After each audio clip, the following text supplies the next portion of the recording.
Hello, everybody, and welcome to the High Ground Podcast. Today, we are going to be talking to an amazing panel of women creators who are just killing it on TikTok and just everywhere else in general. So I'm excited to kind of dig into this stuff and kind of give them the floor to talk. But yeah, all that's happening right here on the High Ground.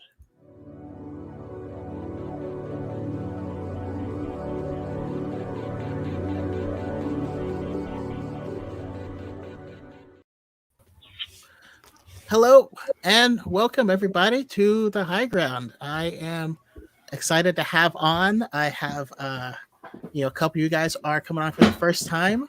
Some haven't had on here in a very long time, and so yeah, I'm excited to jump into this.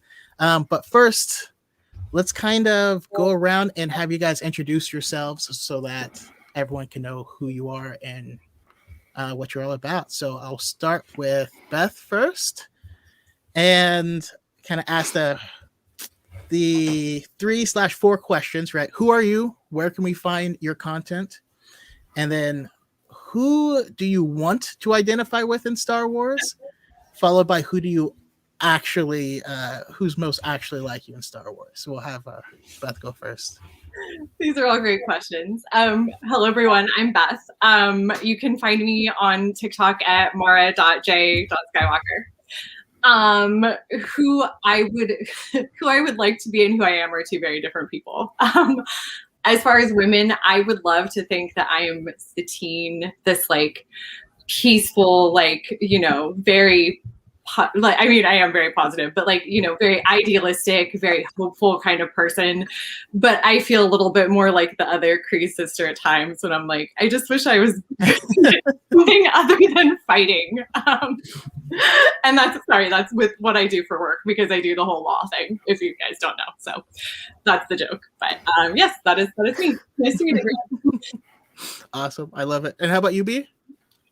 Well, I'm Bina Bees on TikTok, Twitter, Instagram. I cosplay and rant about everything and anything in my pajamas, usually over right there on my bed. Who would I like to be in Star Wars? I think Han Solo, just because he's so cool, but also like, I feel like he has so much heart. Like, he can't keep his heart at bay. He's always trying to keep it at bay, but it always wins in the end. He tries to act cool, and he's just like not. But I feel like it's a tie between his wife and his son, who I'm actually like. I feel like personality-wise, Leia, very like, move out of my way. I know what you're doing. I know what I'm doing. But like, emotionally, I'm Ben. I'm a mess. Awesome. I love it. Plus, also, I love your anime content and stuff as well. I want to start doing more of it because it's awesome. Thank you. All right. And how about you, Brooke? Well, hello. My name is Brooke. It's B_Dazzler on TikTok. I do a lot of Star Wars stuff, some Marvel stuff. I would like to think that I am like Sabine. I feel like she's creative and like strong. But oftentimes I am more like C-3PO and just anxious all the time. Depends on the day. That's awesome. I've never heard anyone say C-3PO, but I can kind of see it. Actually, my wife does give off some C-3PO vibes as well. I never even thought about that. Don't tell her I said that. Last but not least, Shaylee, how about you? I will say about C-3PO really quickly. We know that character, like what character are you website that is like supposed to be super accurate or whatever. I did get C-3PO as my #1 Star Wars character, so I totally understand. but I'm Shaylo, and do all things nerdy that you can think of on TikTok, and I Twitch stream. The character I would like to be most like would probably be Hera or Qui-Gon, because I feel like they're both so like wise and like have it together and like are strong, but I'm probably more like a Rey or Rose, because I'm a little bit driven by my emotions and seek validation outside of my own self a lot. I just relate. No, that's awesome, and I love the I don't know, self-realization. That's why I asked the 2 questions, because it forces you to not rely on just one. We also have X-Core Gamer Skills in here, who wants to be like Luke but is also like Ben. I have that boy Steve, who wants to be wise and chill like Obi-Wan but is more like Jar Jar. More like Jar Jar for sure. Let's see here. Jar Jar. Brooke is 100% Sabine. Thanks. Good old Element. Also Element 7, who I want to be Yoda, who I am Yoda. It actually does track. I would agree. Ghostface Kai. His wife gives on HK-47 vibes, which is the original murderous droid. Yeah. Let's see. Julie Christine is C-3PO and having a hard time finding a female character that doesn't get murdered. Oh no! Cal says Hera, she's the best space mom. And Harith is most like Ezra Bridger, because he's stubborn about a lot of things but wants to be like Obi-Wan. No, it's fun. You know, want to be Kanan, definitely Hondo. Hondo is a great place to be, though. Hondo is a. I want to be Everybody friends loves Hondo. I want to be friends with you. I have Haley in the chat. Wishes she could be Padme. Definitely Kylo. I actually, that's one of the reasons I love Kylo, is because he's like, nobody wants to be Kylo, but we're all kind of Kylo. Like, you know, like he just represents, I don't know, it's just that human side. But awesome. All right, so we're gonna get into like all of our topics here, but I want you guys to remember, I want this to be more about you. So like, feel free to go off script and stuff, like talk about what you guys feel needs to be talked about, and you know, that's what. And also, if you guys start talking and I start talking, I will shut up. You guys keep going, because like I said, we're here to listen to you. But just to get to know you guys a little bit more, first, I want to ask everyone how you got into Star Wars and what are your top 3 Star Wars films. That way we can silently judge you. We'll go to B first. How did I get into Star Wars?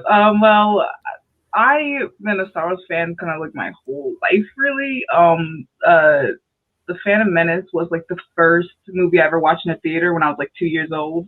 So I don't know. Star Wars has always been sort of like part of my life. That's the story, at least, that I was told. That was my first movie. I don't remember. I was 2. But my dad was like, "You were quiet the whole time. You just stared up at the screen and sat in your seat, didn't move." So I guess it just caught my attention from, way back then. My top 3. Well, my number 1 is The Last Jedi. I know, controversial. And then number 2,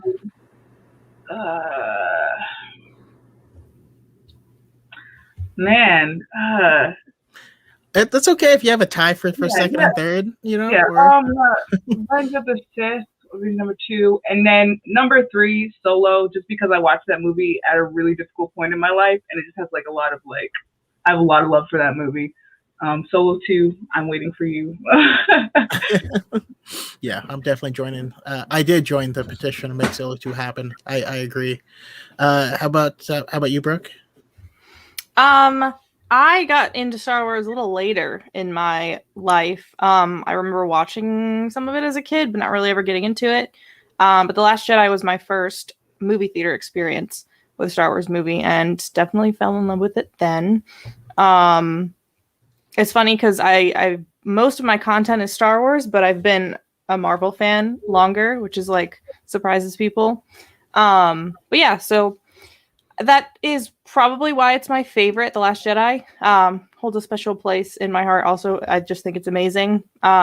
Empire would be my number 2, and then my number 3 is Attack of the Clones.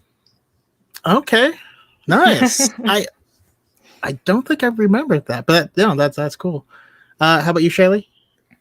It fluctuates a little bit depending on what I'm into at the time, but typically it's Last Jedi. Oh wait, I'll say the movies first. Last Jedi, Rogue One. Couldn't remember which question came first. And then The Force Awakens. It used to be A New Hope, but like the more I watch The Force Awakens, the more I like it. It gets better every time I watch it. And then I got into Star Wars. Some of y'all probably heard this story a million times now, but when I was itty bitty, my dad had a Dreamcast. I don't know if anybody else had a Dreamcast. I've always feel like a special connection with people who had a Dreamcast too. But there was Jedi Power Battles, and I would play the heck out of it. I was so young, I couldn't even say the word energy, and that's what I called the little help pack. So I'd be like, I need energy.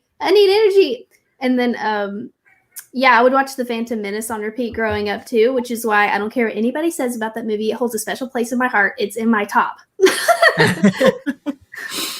So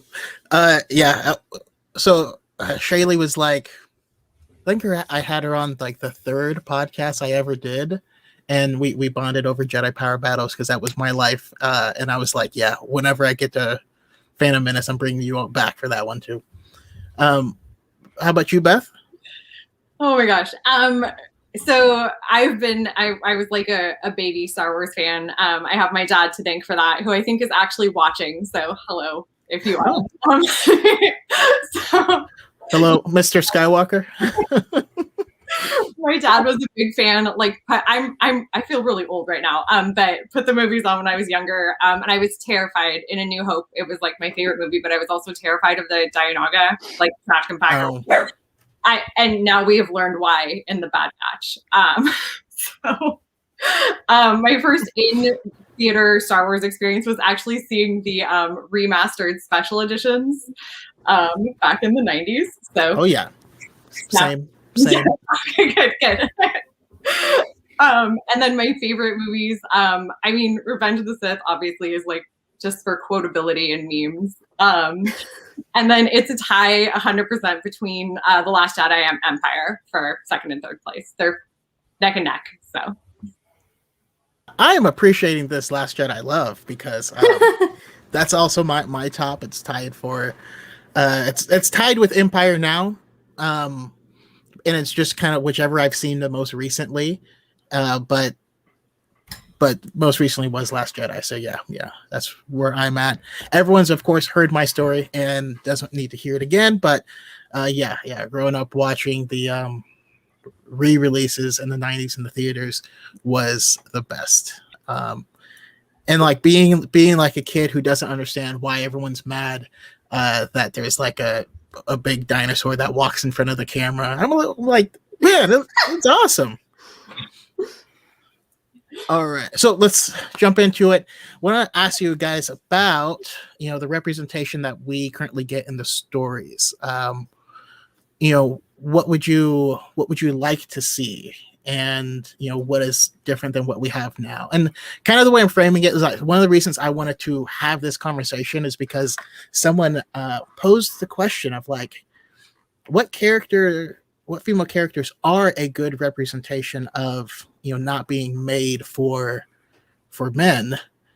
And the conversation that like blossomed out of that was amazing. I learned a lot. I was like, all right, well, I have to like have this as a conversation. So yeah, I mean, how do you guys think of the representation? And I guess I'll toss that in. Like, who is your go-to example of good representation for women in Star Wars? And I will go to Brooke first, but again, we could be conversational. You guys can jump in and talk. To start with the characters, the first character that comes to my mind is Rey, just because she's the first female protagonist we've had in Star Wars, and she I know Shaylee talks about this a lot, has a lot of like feminine traits, which is I can identify with a lot more than the male protagonists. And her journey is a lot more kind of internal and emotional, which is something that a lot of women resonate with her. And I'd say Hera is a really good representation as well, because she has you know, she's a very like strong female character, but she also is very compassionate and like caring for the rest of her crew and everything. As far as like representation as a whole, because I can only really think of two off the top of my head, it's obviously not perfect, and I would love for it to get better in the future. I'd love to see more women in more prominent roles. I'd love to see more women of color in more prominent roles as well. I think that's really important, especially how people of color and women of color in the franchise have been treated over time. But I'm hoping that we're moving in the right direction. I really like the representation we've gotten in the High Republic so far. So hopefully we're going the right way. Yeah, awesome. I mean, you guys have more thoughts? I want you guys to feel comfortable jumping in. Yeah, I think it was interesting when everyone was going through and they had like The Last Jedi in their top 3, because for me, The Last Jedi is so female gazy. Like, I don't know if you know what, if people know what the female gaze is, but it's like different than the male gaze. It's different than a woman character written by a man for a male audience.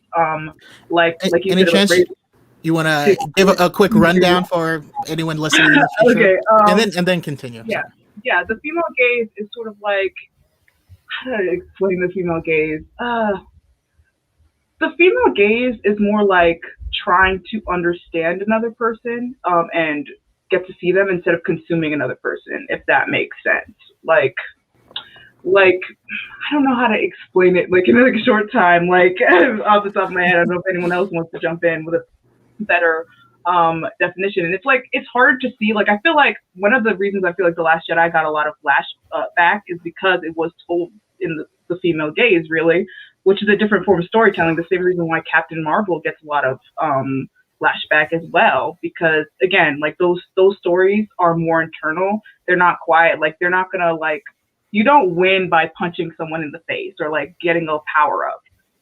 Like, you win by conquering yourself and having an internal understanding of yourself, and it's very different.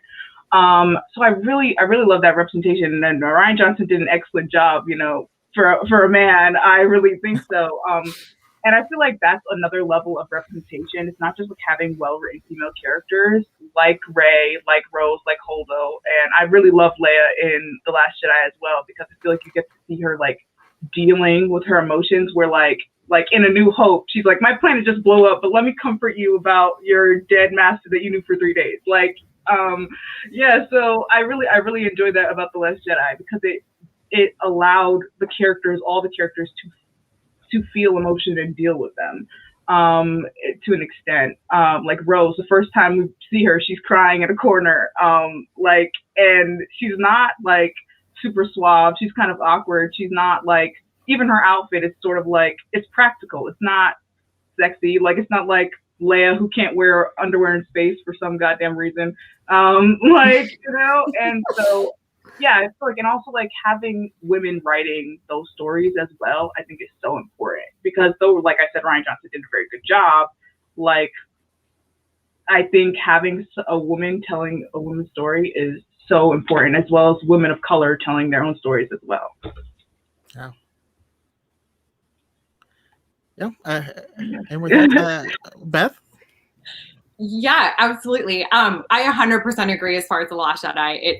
It's so phenomenal to see kind of the parallels, and especially between Empire Strikes Back and The Last Jedi, because they do recreate like the cave scene, and to see it from the male gaze versus the female gaze is very, very interesting.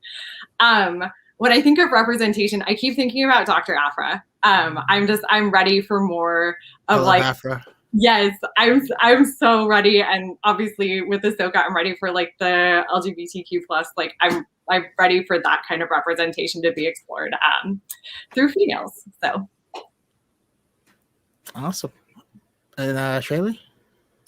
One thing that comes to mind when it comes to representation, George Lucas wrote really strictly in the hero's journey. So, like, I really encourage everybody, if you don't know the heroine's journey, you're missing out. It's amazing. I feel like when I learned about the heroine's journey, like, my worldview was like opened. Like, I understood myself and like all these characters. Anyway, so if you go on YouTube and you type in just like Rey, heroine's journey, there's some really good video essays on that will really help you understand her story, because I feel like that's a big reason on why people don't. But so the heroine's journey representation that we got recently with Rey was really good. And also having a bigger variety of female characters has gotten a lot better, because before it was very like they're written into these tropes, like Padme, and like these stereotypes, which Padme, there's still amazing things about Padme. I'm not saying she's a trash character or anything, but she is written with a lot of stereotypes. But like then we have new characters now, like The Last Jedi with like Holdo, who a lot of people are uncomfortable with because they're not used to seeing female characters like that, and like Rose and Rey, who are both like really empathetic, and like we're getting out of those like boxes. So it is getting better.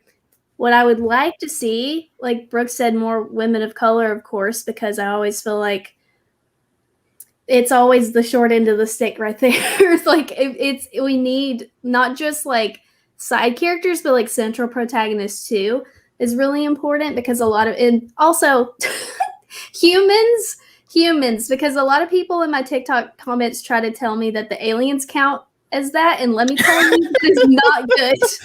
It is not good to think that way. Please stop thinking that. We need human central protagonists, please, for women of color. Let's change that now. It's the thinking. Yeah, I'm not gonna lie, it does drive me up a wall when you're like, oh no, there's black people like Adi Gallia, and you're like, no, black people don't have tentacles. Like, I don't know. Yeah. So that's a big place for improvement, both in the movies and books and everything, but also in our fandom. Yeah, that's what I thought of. No, it makes a big. What I didn't mean. Hey, nobody asked. Nobody asked. Oh, Brandon, no. Yeah, this was all an elaborate ruse to get to this moment. Actually, one of the things that when we were kind of talking a couple of weeks ago, is some of you guys brought up Ahsoka as her representation, but specifically was mentioned was season 1, season 2 Ahsoka, which I thought that was fascinating. How everyone kind of like focus on that time period. I'm curious, why, and if and what has changed. Is it like not the same anymore, or I don't know. What do you guys think? I think that we tend to think that the only way a female character can be strong and good is if she's like a man. And what happens because of that is they get written into this trope of being very stoic and very detached and kind of cold. And I love Ahsoka with all my heart and soul. But what happened to Ahsoka's journey? She got written into that very stoic trope where it became somebody who, as a teenager, was super relatable for young girls to back into that trope. So, and again, I love Ahsoka, and she did go through a lot. So I guess, but I think that's what happened to that representation there, and why there's kind of a disconnect in the later seasons. I don't know if that makes sense, or if I worded that well. Maybe somebody else can jump in. Yeah. Anyone have more thoughts on it? I would say I agree. I feel like if I had to pick, I relate more to like younger Ahsoka, and I think about how her progression would maybe translate in real life. And I was also probably an annoying 14-year-old, but guess what? I'm also an annoying 25-year-old who likes a lot of the same things that I did when I was 14. I don't know if that's everyone, but I think it was like almost too much of a linear progression. And I also love Ahsoka with all of my heart. But I do feel like she becomes a little less relatable for me. I don't want to speak for like all women. But I do kind of agree she was given some more masculine traits was made a little bit more like comfortable of a character for men. I do think it's interesting when you talk about like female representation, and I always like to think of why a character was created, because a lot of the backlash I hear comments are like, oh well, we have Leia, we have Ahsoka, we have Padme, we have all these like strong female characters, but we have to look at why they were created and who they were created for. And like a lot of the things we like about Leia from the original trilogy was a lot of Carrie adding her own thing into it, because she was originally written as a damsel in distress, and she came into her own later, and I love her portrayal in the sequels, but that took a lot of time. Sure, Padme is a strong female character. She's a little bit more feminine as well, especially with how she chooses to express herself with her fashion and hair and things like that. But she was still written to uplift Anakin's story. And same with Ahsoka. Ahsoka's definitely come into her own as a character. I'm super happy we're getting a series with her as the main protagonist, but she was still kind of written as a plot device for Anakin in the beginning. So I try to pay attention a lot to like the origins of a character, because I feel like that's important as well to think about. Yeah. And it sounds like B. Oh yeah. I relate a lot to like Ahsoka, like even older Ahsoka. I do relate to a bit, but like I like to think of like I have ADHD, something I talk about occasionally. When I see older Ahsoka looks like how I look when I'm masking in a like a professional setting. I'm not acting like myself. I'm putting up this wall so people like don't see like my more like ADHD habits. So like that's like also me projecting, but that's also I look at older Ahsoka, especially her and Mando, and I'm like I feel like I'm like looking at her, I'm like there's stuff that's going on in her head, and I feel like she's putting up this like image of herself that's like but yet there's people who are like applauding that like sort of like I feel like a regression of her own personal traits, and they're like, oh, she used to be so annoying and now she's cool because she's like this stoic person. And I made a video about this like a few days ago, like on TikTok, about how like women who are like funny and how like there are like how they're perceived, either they like lose like all like romantic agency and they get put into like this sister role or this comic relief role, or like they're annoying, or like other derogatory words. And I feel like a lot of people's reaction to Ahsoka when she was like literally a kid was like, oh, she's annoying and things like that. And like when she's like, no, she's a kid. Like I don't see any difference between how she acts really and how Ezra acted. Like they're both like, impulsive, and sometimes they get upset and like they're impatient, and like why is that behavior okay and like Ezra and like not in Ahsoka, like and yeah, so like it kind of bothers me like seeing like the way Ahsoka's character progressed. Not saying that that's not realistic if her facing the trauma that she went through, like that's completely realistic, I feel like, but I feel like people's reaction to it always kind of rubs me the wrong way, because they're sort of applauding this regression of like the things that brought her life. Like I remember in season 7 when she's fighting Maul and she's like giving those snarky comebacks. I was like kind of happy. I'm like, oh my gosh, because I feel like her and Maul were like character foils in a lot of ways. So I really like the fact that Maul, like also in Rebels, brings out like those older aspects of Ahsoka that we don't really get to see as she gets older. So I don't know. Yeah, I like Ahsoka's like always a difficult character to like. Some people are like, oh, I don't like Rey, but I like Ahsoka. I don't like Red Flag. Like, Perfectly said. And go ahead, Beth. Oh, sorry. I was gonna say, I think with Ahsoka, I remember, again, sorry, a little bit older. So I remember there was so much backlash when the Clone Wars movie first came out, and when obviously like the first season came out, because everybody very, very strongly disliked Ahsoka.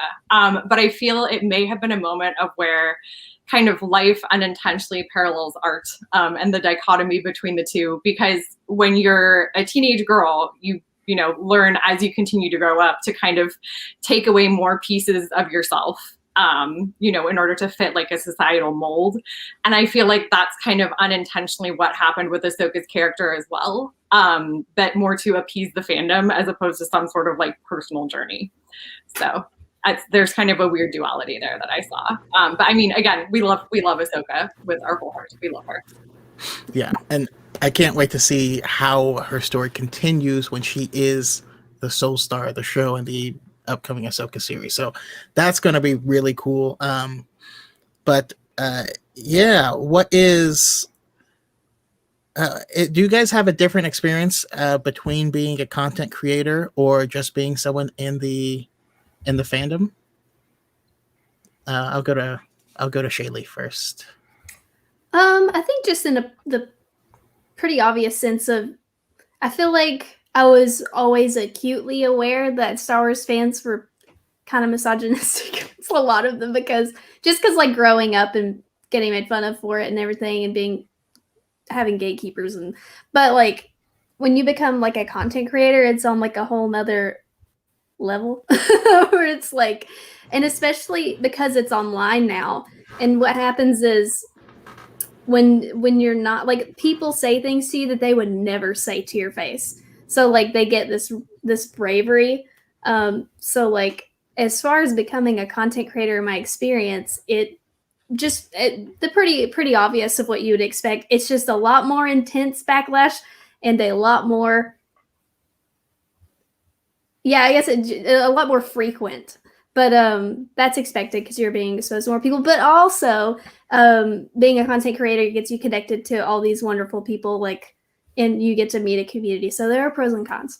There are good things too. That's how I met so many internet friends who finally have things in common with me now. Because like I never had dirty friends growing up. So that's one good thing about being a content creator is it's easier to find those communities, I think. Yeah, this community is just the best thing ever. And so you are also a lady in STEM. I'm curious if that has informed any of your experience as well. Yeah, there's a lot of similarities between like what you get in nerd fandoms and what you get in the STEM field, because it's all the same treatment but just like wrapped differently. So like people in both spheres will like doubt what you say when they wouldn't doubt men. And I've had that in every lab I've ever had. Every lab I've ever participated in. And then like I've had like I used to know the numbers off the top of my head, but like 2/3 of the lab partners I've ever had ended up sexually harassing me. And that's the same sort of experience you get in nerd fandoms too. So it's because like it's every con I've ever been to, I've been sexually harassed like 2 or 3 times each con. So it's like it's all the same, but just wrapped differently. It's all the same root. Wow, that's crazy. I did not know that. How about the rest of you? I see, Brooke, you're unmuted already. Difference between content creator and just in the fandom. It's for me. I became a Star Wars fan a little later, so I'm lucky to have not experienced a whole lot of that in my real life. But I can speak on the other fandoms I've been a part of, especially growing up in like middle and high school, being a fan of the Twilight series. And it seems like teenage girls just can't like anything without being reprimanded or made fun of for whatever it is. So once it's a thing that, teenage girls like, it's deemed like not cool. It's deemed stupid. So I've definitely had those experiences, which is funny how things change over time, because I think about like the Beatles were like the first big boy band. And then now you ask any man and they're like, the Beatles, I bow down to them and their music. But yeah, as far as being a fan, I feel pretty lucky to not have experienced that too much in my, day-to-day life. It definitely changes a lot once you're, visible on the internet. my biggest example of this is when I posted my ratings of my favorite Star Wars movies from number 1 to number 14, 15. There were, I think, over 1,000 comments on that post. A lot of them were from men saying very nasty things, saying I'm stupid for my opinions. Had a couple people threaten to commit violence on me. That was fun. That was interesting. And then the normal gatekeepy, you're not a real fan, I'm taking your fan card away. Which is, to me, it's interesting because when I see those similar posts from a lot of male creators, the comments aren't always perfect, but they seem a lot more respectful. Like, man, don't agree, but respect your opinion. I got maybe 3 of those comments, and the rest of them were just, trashing on me. So it's definitely like a wake up call being a content creator, to say the least. But there are, like Shaylee said, there are pros. I stick to, the people I want to be around, and I'm very generous with the block button now. So yeah, it's it's funny you mentioned, well, first I think of Darth Vader's where she used your sound to put up her rankings and then ended up getting mass reported because of her opinions by people, and got her account deactivated and had to fight to get it back up. And yeah, it's pretty crazy. But it's interesting what you said about what teenage girls like, just already being deemed uncool. My first 2 CDs that I ever bought off of the Columbia House, where it was like a penny. Beth remembers that. Was Big Willie Style from Will Smith and NSYNC, because Tearing Up My Heart was my jam. But I got ridiculed for liking NSYNC, and so I became the guy that makes fun of NSYNC because girls liked that, and if I liked that, that meant I was a girl, and that's a bad thing. You don't want to be a girl, right? It's just super weird. I don't know. I don't quite understand it. But yeah, how about you, Beth? Now that you B unliked. Oh, no, sorry. I feel like I became a content creator by accident. Like, honestly, like, it was the first weekend of the pandemic and I randomly made a TikTok video that I posted to my 100 followers on Twitter. And since everyone was home, I guess a whole bunch of people liked it. And then they're like, hey, can you make more of that? And I'm like, okay, I guess. I don't know. So it's like, the change, I didn't start realizing until like recently. I'm like, oh, I'm a content creator now, not just in the fandom. And I'm like, oh yeah, because I'm like, I'm on podcasts, like 2 different podcasts. I'm like, oh yeah, I'm not just like someone talking into the void like I used to be, like when I was in fandom, like, because I've been in fandom for quite some time, like on Tumblr, like back in when I was 13. And so like, I guess I'm like now reevaluating the difference. I don't know. I'm a pretty insular person, so when I hear someone say an opinion I don't agree with, I just go, well, you're wrong. Like, I don't know. Maybe that says something about me. But like, I don't really take criticism. Criticism to me is more annoying than anything. Like, I'm just like you're clearly wrong because I am always right. Not that I'm not willing to have a discussion, because I do think discussion is healthy, and like, it just takes a really long time to get me to change my opinion on anything, because I take my time arriving to my opinions. I don't just get there. I think about it for a really long time. So I don't know, but like, yeah, seeing like how other women are treated, especially on TikTok and on YouTube. YouTube is just it's a horror place for Star Wars, the Star Wars fandom, especially the comment section. Like, just seeing like the way that people treat women, and I'm also in the military, and the job I do in the military is STEM. I work with computers, and I'm the only girl in my shop. I'm the only girl in my shop, and it's ridiculous how like they're like, how do you do this?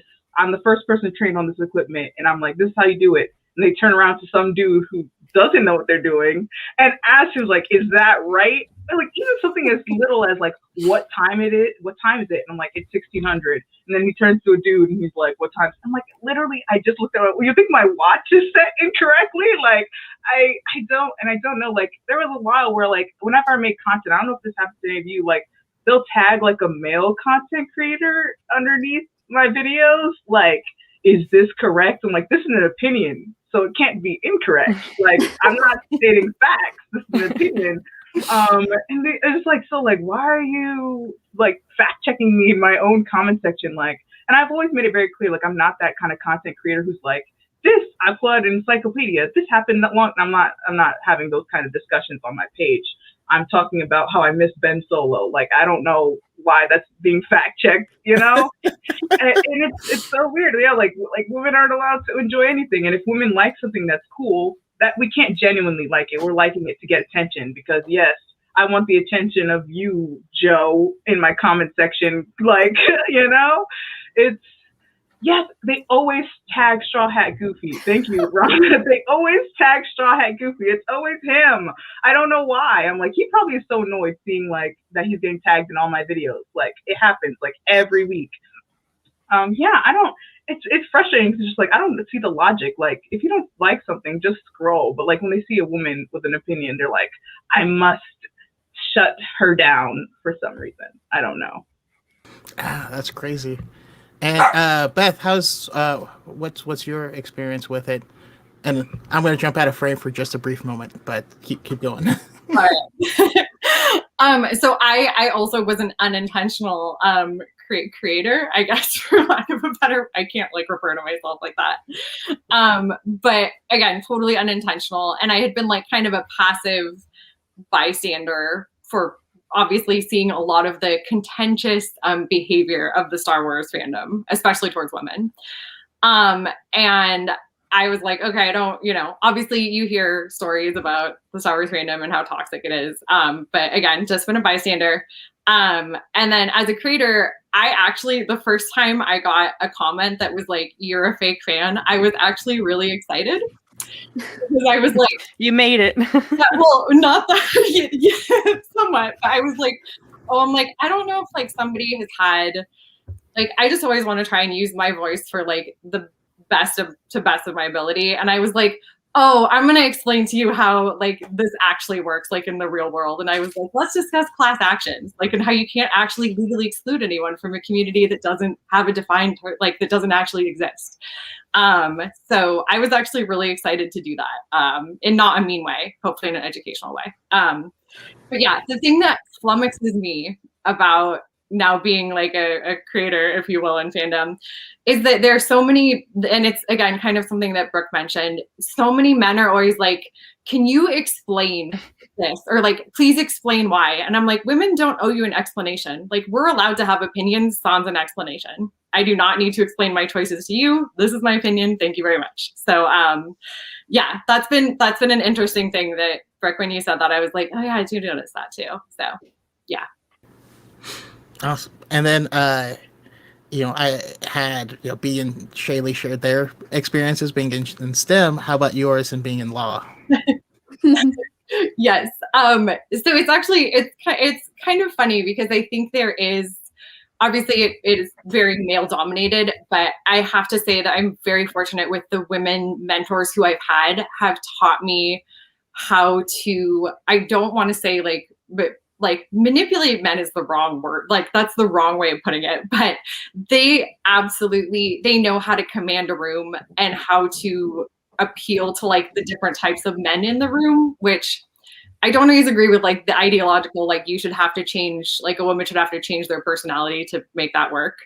But I think there's so, especially like in law, there's always kind of the stereotype of like, if you're a woman, you have to come in loud and you have to come in big with all these opinions. But one of like the top female litigators at our firm, she's like 4'11" and she's like quiet, and she will just stand there and wait until people are done talking to speak, and she will speak very quietly and she will eviscerate you very slowly. And it is amazing. I love that. It is amazing. But it's the first time I had actually seen that. And so I think like, yeah, it's kind of interesting to really see how women do have to take on these roles and how we've been able to, I guess, like find power. But it's also given, I don't know. I think it'll be really good. Again, it keeps getting better with like each generation. So it's been cool to see how like my mentors above me have been doing it, because they're all phenomenal. They're all phenomenal women. So. Awesome. Yeah, and so I mean, I guess we have kind of largely touched on it, but you know, what frequent what other challenges do you see typically pop up? And like you mentioned, there has been some progress. What progress have you seen that has resonated with you, and kind of how can we help? You know, what do we need to do? And I guess I will start with Beth this time. Yeah, absolutely. So I think even I've only been on the kind of the creator train, if you will, for a couple months, but I've noticed that there have been just as far as when you find like good people, it seems like all the good people kind of band together to support one another. And it doesn't matter. I mean, like I have obviously like friends on TikTok who are much younger, who are much old, you know, it's like you're just completely bound together by this love of like one, you know, fictional universe essentially. And so I think the thing that I've seen, and I don't know if that's just because I've become more, you know, more entrenched in the fandom as I've continued to start to make things, but that more and more people are there for you each time. And they're like, hey, yes, we've got your back. We've got your back. We've got your back. So that's always something that like I try and reciprocate to, is just showing up and being there and being like, hey, thumbs up, you're doing a great job. So I think that's something that I've seen. And then also I've just seen a lot, maybe it's just like my For You page is getting better as far as the algorithm, but I've just seen a lot more positivity and a lot less like, I don't know if you guys are still hitting all the Rey Skywalker videos and just I feel like there was a time there where that was like every other video was just reasons, you know, why Rey is not a Skywalker. And I feel like that's toned down a little bit too. Or at least there are more women out there who are like, can you guys please be quiet? And Rey can be whoever she would like to be. Thank you very much. So those are kind of the trends I've noticed. Yes, there are more of us. There are more of us, that quote. Awesome. And anyone else have thoughts? I have noticed more support too, and I think that is really, really helpful. Just like if you like one small way to help is to just jump in comment sections. You don't have to fight with people, but just be positive, because then like it's really encouraging. So I totally agree. I've seen more of that, and it's helpful. I like to just keep saying facts over and over again, and then like eventually, you know, people will be like, "Oh, I guess we'll have to agree to disagree," and I'm like, "I didn't say any opinion. Like that's facts. That was the dialogue. You disagree with the dialogue? What? I don't know. B, what were you gonna say? I was gonna say, yeah, like I feel like lots of well-meaning people will do this, like go duke it out in my comment section. I do not want to receive a million notifications of you fighting someone that I have already blocked. I don't want to see it, like, because then I have to delete your comments as well, even though you're trying to be really nice.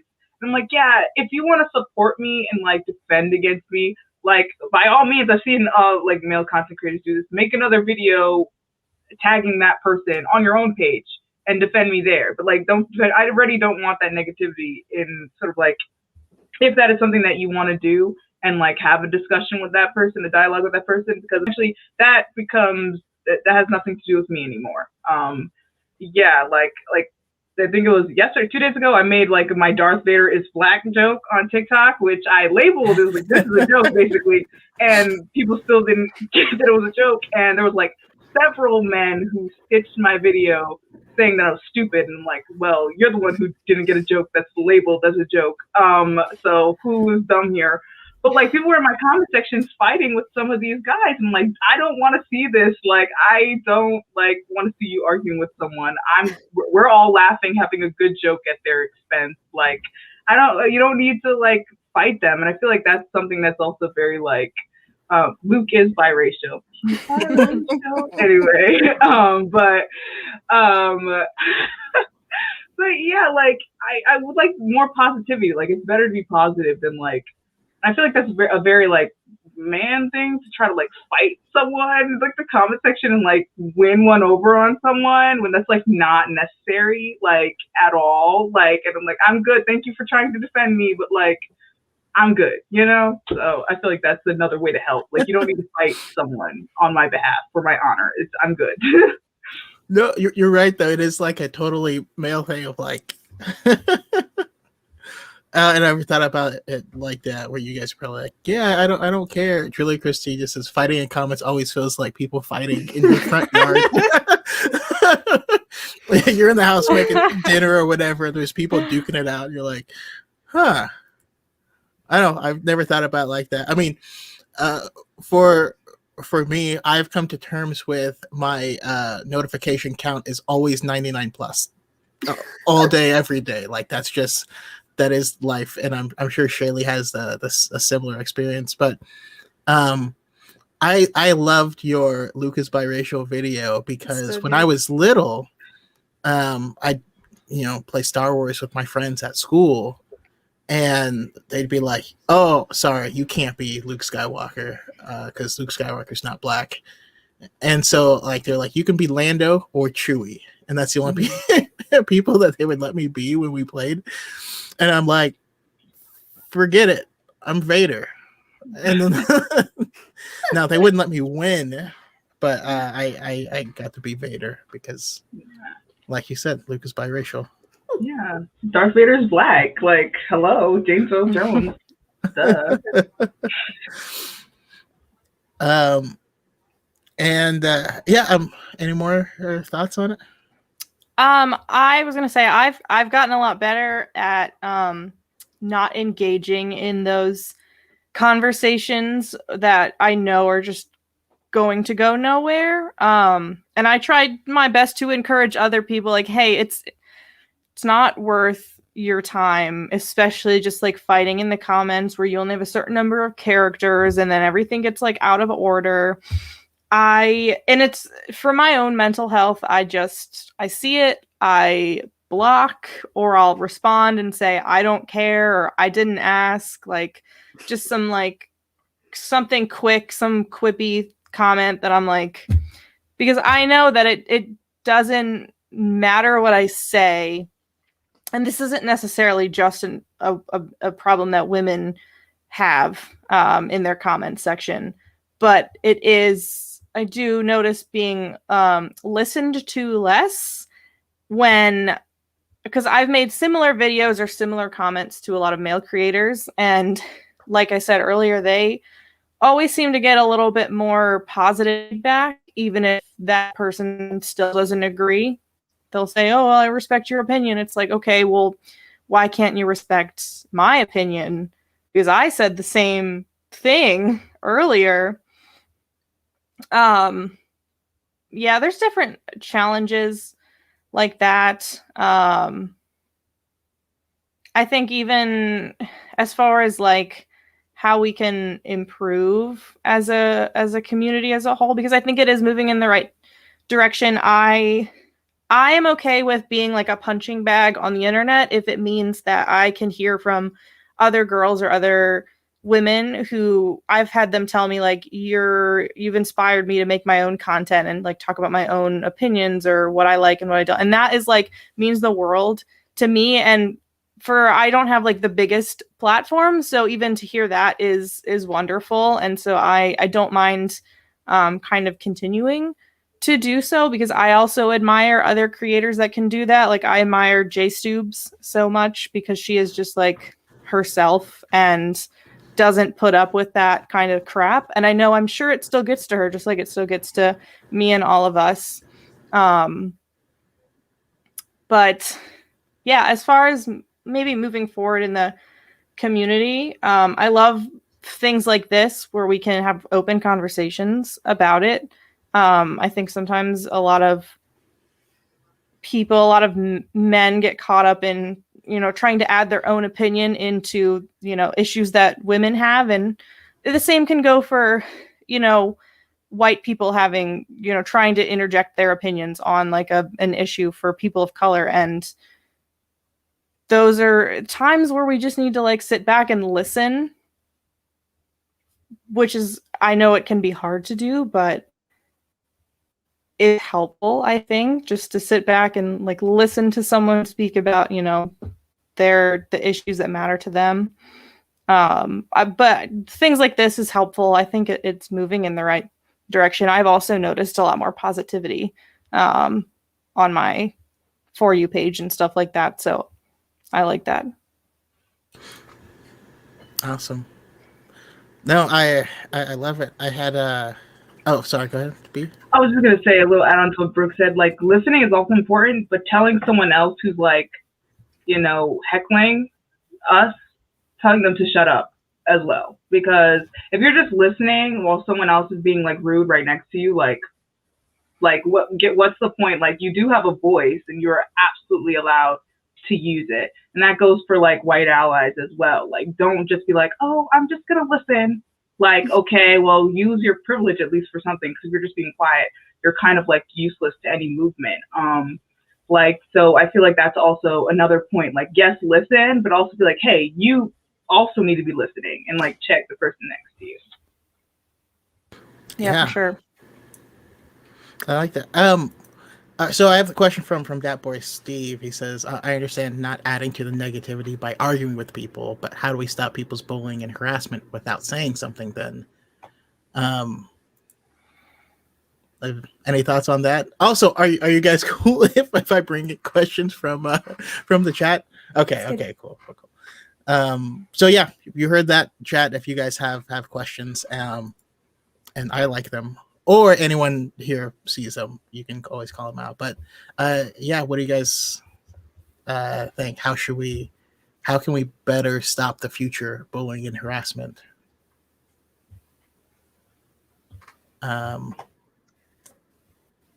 I don't know if you'll ever like fully stop the bullying and harassment, but like B said, just don't try to like argue with them and like fighting in our front yard. But like if you see somebody who is clearly not respecting somebody, it is okay to call them out, because the more you call them out, the more they're forced to at least think about it. Like, there's at least a chance they're gonna think about it. Like, if you call them out. So like, I think there's a difference between like what B said, which is like calling them out and just fighting with them and trying to like win one, So I do think it's okay to call it out, but I don't know if you'll ever like stop it. But like overall, the more that you call it out, the at least more attention it's getting, the more people are going to think about it. That would be what I would say. And what were you going to say, Beth? I was just thinking like on a sociological level, people don't like to be the outlier on situations. And so I think the more you can just show up and be positive, and again, just if somebody is getting, it's absolutely like 100% call someone out as far as that kind of stuff. But sometimes it's just like okay, let's refocus on the positive. That's kind of how I always try and view it, because I absolutely think you're correct. There's no way it's never going to be an issue as much as we would like to see that go away. But yeah, showing up and being positive, we like it. Okay. Yeah, I do think it's tough to navigate, because the internet is just a black hole sometimes, and you're not going to get rid of all of the trolls and all of the jerks and all of the toxicity. But I feel like, especially as creators, like I try to recognize the platform that I have. I try to recognize the privilege that I have, and we do, I feel like, to a point, have responsibility over the things that we're seeing from maybe even if there are followers, calling stuff out when we see, like B said, just checking each other, checking someone else if you see that they're being disrespectful or racist or homophobic or sexist or whatever. I think that is important. You're gonna get the trolls, and for your own mental health, not engaging with that all the time is very helpful for yourself, because you don't technically owe anyone anything, but you know, as creators, I feel like we do have a bit of a responsibility to kind of call some of that stuff out. Like, I don't have a problem calling some of that stuff out when I see it. Especially if it's more of a widespread issue, I'll just pick like maybe a single comment that I saw and respond to it and say, you know, this is one of 100 comments of this thing that I've gotten, and that's not cool. And I think it is helpful for like the people that kind of toe the line of, they don't know necessarily that they're being, you know, toxic or hateful, until someone does check them and they're like, hey, stop it. And they're like, oh, I didn't realize I was doing that. So it's tough to kind of figure out who's who, especially on the internet. But positivity is also helpful. And the more of us that there are, the more we'll drown the negative stuff out. Yeah. And I have to say, and I don't know if, you know, I found the community or, you know, helped build it. But like when I joined TikTok, people like Element 7 were already making content. I followed Shaylee really, really early on. And I've noticed the conversations have changed and just become more positive on TikTok as well. So that's actually why we're here, is we're trying to bring this to YouTube. We're taking over. And just like what happened, you know, with all of the hate in the community in regards to the prequels, eventually the next generation like grows up and starts to move forward and progress. So I got this question from Harish. Harish 762. Do you think in a few years younger female fans and fans of color will eventually become a predominant voice in the Star Wars community? What do you guys think? I can only hope. I'm a little bit worried though, because I am not sure if some of the older fans' reaction to the sequel trilogy didn't scare them off. Maybe those who aren't, because like most kids now are on the internet, so they're seeing all that awful stuff. Like when Ahsoka was first like introduced, I wasn't on the internet, so I didn't know that people didn't like her. I didn't know about all the backlash Finn had because I wasn't really on the internet or like in the online Star Wars fandom when TFA came out. I only did it afterwards, after Force Awakens came out, but I didn't see any of that stuff from just the trailer. Like, so I was like undeterred by all that stuff. But I feel like the younger fans, like I know so many female fans that joined because of The Last Jedi, but I also know a lot of young female fans who left after The Rise of Skywalker. Like immediately, they joined because of The Last Jedi, and they're like, actually, I walked into the water. It was not the right temperature for me. It's time to go. So I'm like, I don't know. Like, I'm on a podcast, SistasSabers, and it was literally created last year. Because like, I don't know any other Black women in the Star Wars fandom. I don't know any. Like, I know there must be out there, statistically speaking, but like every time we speak out, we're like stamped into the ground. And like, I'm glad that we have this podcast and this platform, because there's so many like Black women Star Wars fans who are like, hey, I'm here listening. Thank you for like being there. I'm still too scared to come out of behind my cartoon profile picture because I don't want to put my face there. Because as soon as you like have your face as like a Black person or a Black or a Black woman, like you're immediately like the hate comments you get are like so much more like I say I'm a Reylo. I'll say that with my whole chest. I'm a Reylo and proud. And like back in like the Last Jedi, prior to The Last Jedi, if you were Reylo, it was not fun. And especially if you were a Black Reylo, I was doxxed. I was like 17-year-old and I was doxxed. I got like someone sent my address to my school email over like Reylo, and they sent like slurs with it. And like wait, like that's like ridiculous. And I'm like, so I'm worried that like maybe they're not here to. I mean, eventually I feel like they will be there, but like I'm not sure if like some of the fandom didn't scare them away. Dang.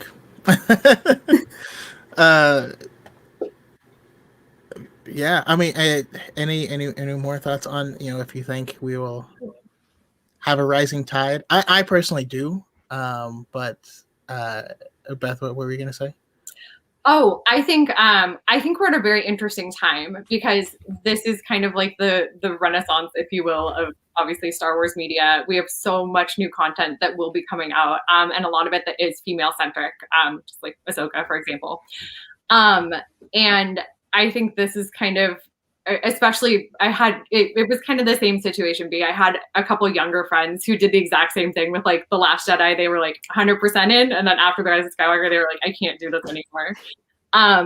But I feel like this is where, and maybe this is just me like having like the maternal instinct. I'm not like, wait, to clarify, not a mom, but having that instinct, like I want to be the person, like I'm fine like being not like the punching bag, but I want to feel like I'm contributing positively and being like a good role model for these, like for kind of the next generation of fans to come in. So that way they feel that it's a safe space. And if that's something that like I can use my voice for now to create like a safer, more positive environment for them, then that's 100% what I'm here for. And I feel like, I don't want to say that's like social responsibility, but I just, honestly, I feel like we're at such like, it's kind of like a weird crossroads of time in Star Wars where there's great opportunity, but I absolutely agree that it could go either one way or the other. So those are my thoughts. Awesome. Yeah, I love it. I could be wrong. I feel like Brooke is leaning forward to say something. Oh, no, I can echo what everyone has said already. I would like to think that the people that just relentlessly hate this new Star Wars content will eventually leave, but that seems like they still want to talk about it as much as they hate it, and especially if they're create content and they do some of that stuff for clicks. So I'm cautiously optimistic, if you will.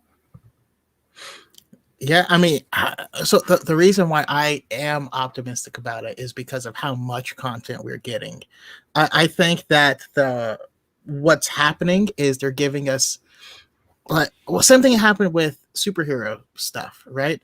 It was all the same, roughly speaking, and there's something coming out every other year, but it was always very samey feeling. They all had the same energy. Actually, part of people's complaints about the Venom movie is it felt like an early 2000s film, which I still love it because I'm a huge Venom stan. So come at me if you got to. But we ended up getting so much of it that now there is content that's made for everyone. We hit a point where you can't consume all of the content. So you have to choose the stuff that you want to consume, which leads other people to consume stuff that they want, and it could be completely separate. I mean, I am so excited for The Acolyte that's coming out. I think that is going to be the best project.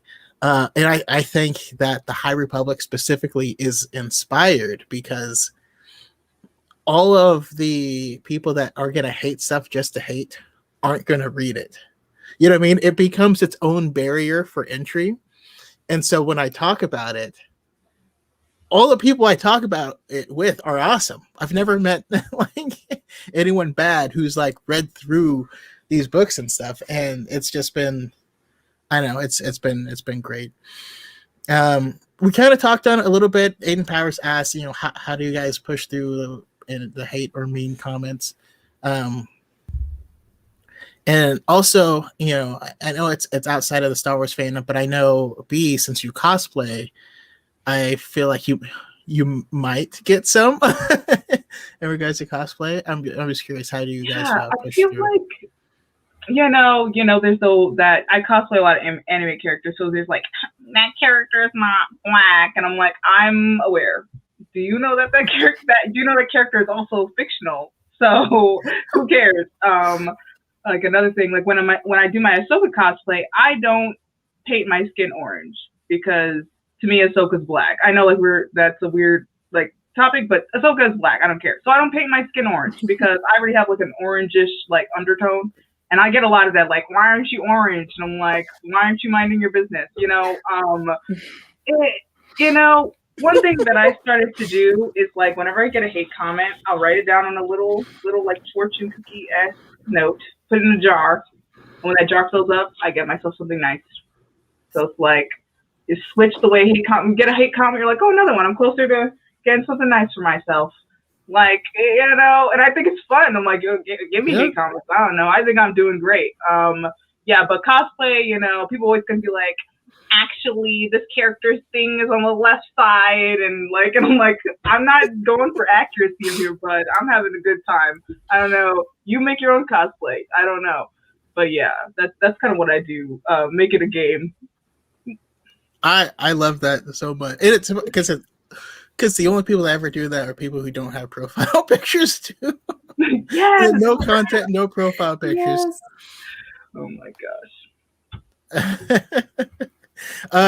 What's funny is there was that one girl who made a video saying Ahsoka's black, and she's always been black, and people were like freaking out about it. And then I made a video like, hey, black coding is a thing. Like, there's no council of black coding, but there are certain characters that have just been, different black people have talked to each other like, oh yeah, I felt that too. And it's just been like a thing. But I kept getting this weird, and I know this podcast is more about women, but I found it fascinating that Rosario Dawson is black and Hispanic, but in regards to that video and stuff, everyone was erasing the black part. They're like, no, she's Hispanic. And you're like, no, but she's both. Like, why are you pretending she's not? Like, I know it's really weird.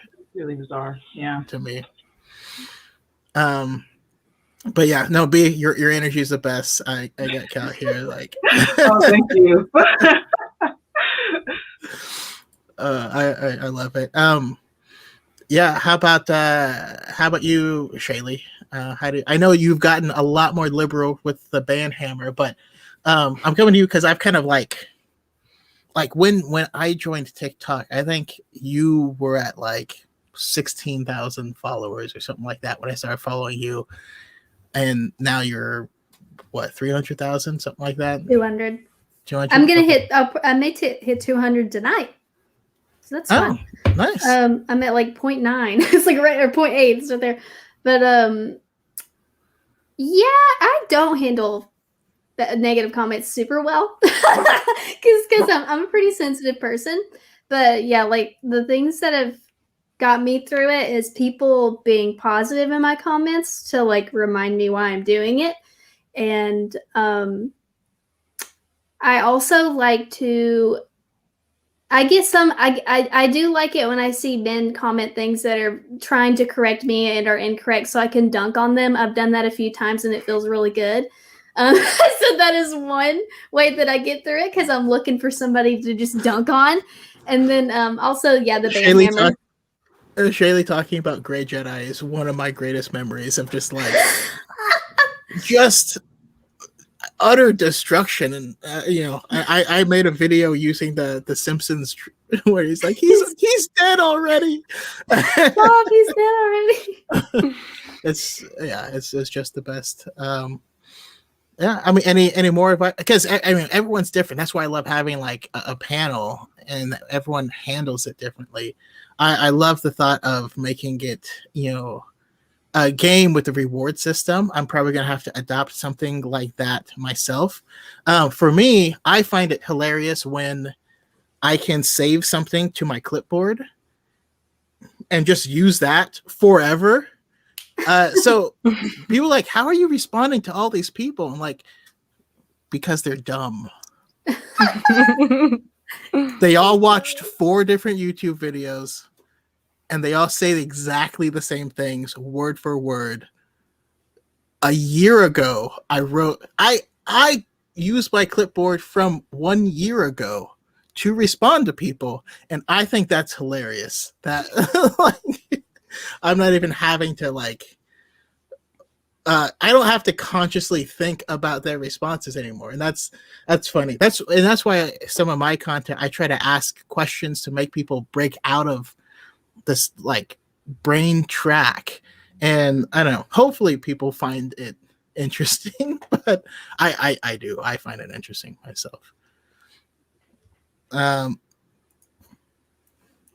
Oh, I actually,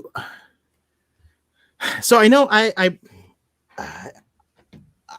made a video trying to tell people, how to voice their complaints without sounding like a complete deal hole. And I got a comment that I posted, for friends only. I'm sure some of you guys have seen it. I wanted to read it, and I wanted to get your guys' live reactions to it. I thought that might be funny. It says, I don't like the sequels because I think they tried too hard to force a female lead into the storyline when a male lead would have been more natural.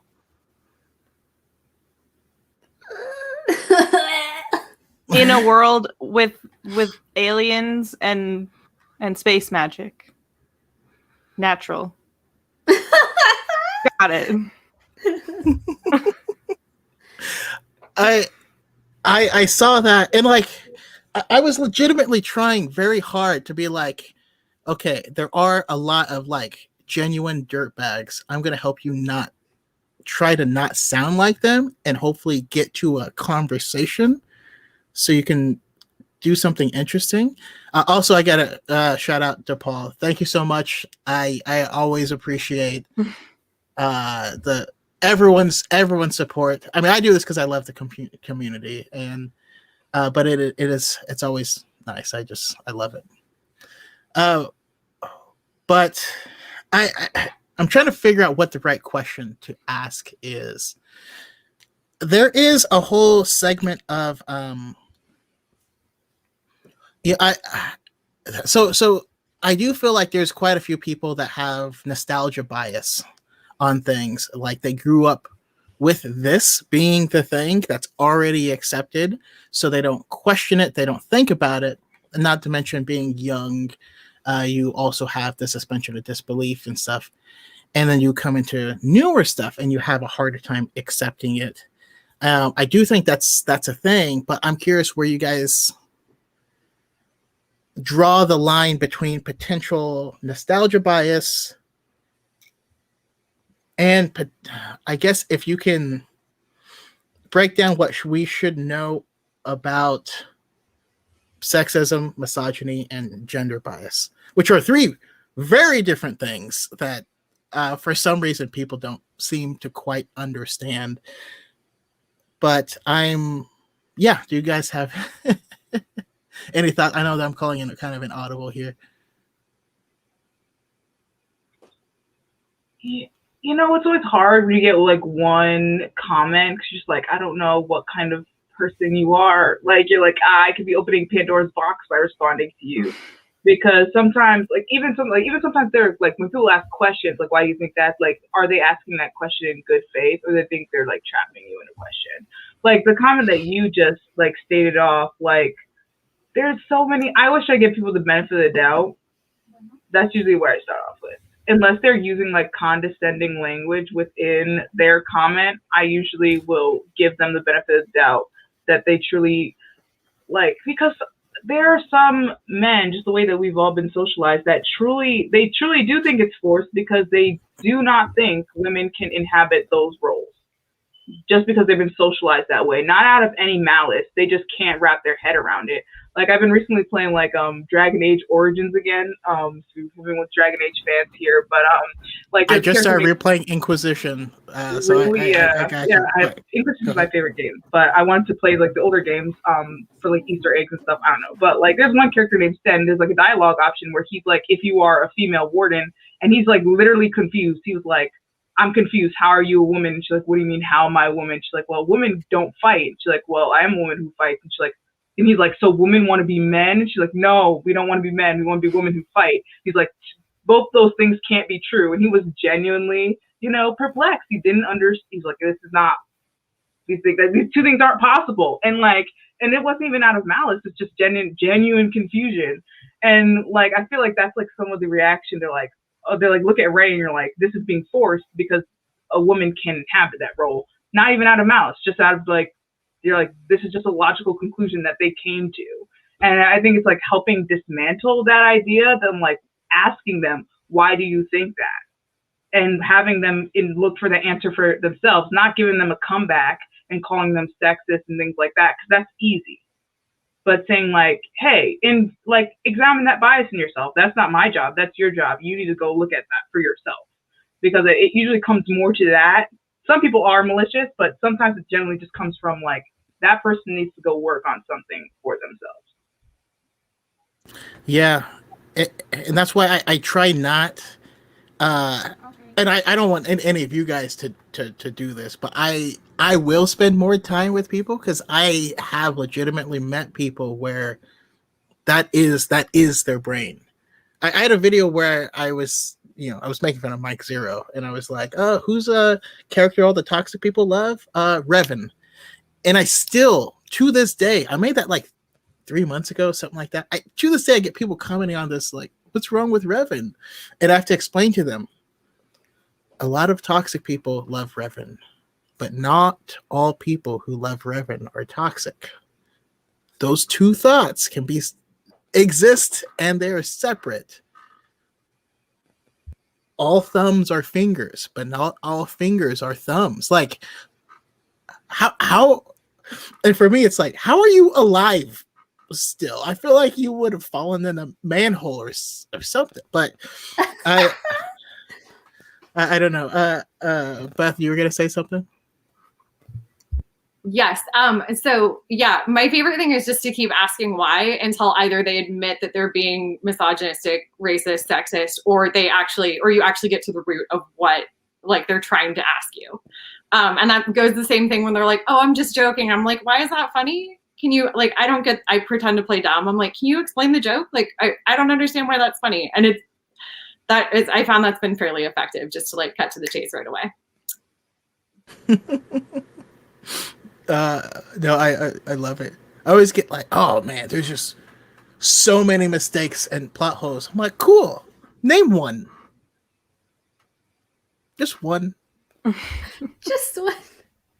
I'm still waiting.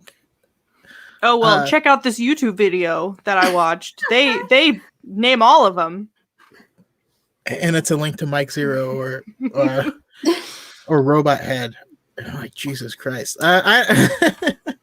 So yeah, I always get I have Cal saying I do the same thing as Beth. I'm like, what part of this is the joke? Where is the punchline? Also, I do like to say I'm joking on things where I'm clearly not joking. I think that's hilarious. And I'm like, you didn't get the joke? Oh no, I was joking because of your joke. It's funny, right? So believe it or not, I actually have a very, very antagonistic streak in me that I'm like, this. It's not helpful. But one of the principles I was raised with, it's a biblical principle, but it's it essentially boils down to, if I am capable of influencing someone in a positive way, then I am obligated to do so. And I feel bad if like I can have a positive influence and I choose not to. So that kind of drives me. But yeah. So I just ran off on a huge tangent myself. Do you guys have any further thoughts?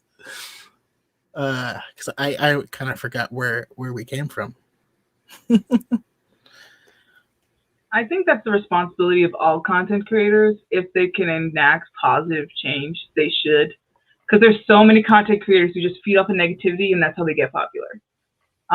Like, I'm sure we all know, like, several Star Wars content creators, especially on YouTube, who literally, that's all they do. Like, they feed off of controversy because that's what gets the clicks. That's the people like clickbait. So I do think it's your, like, moral responsibility as someone with any type of platform to enact positive change however you can. You have to figure out how you as a person can do that.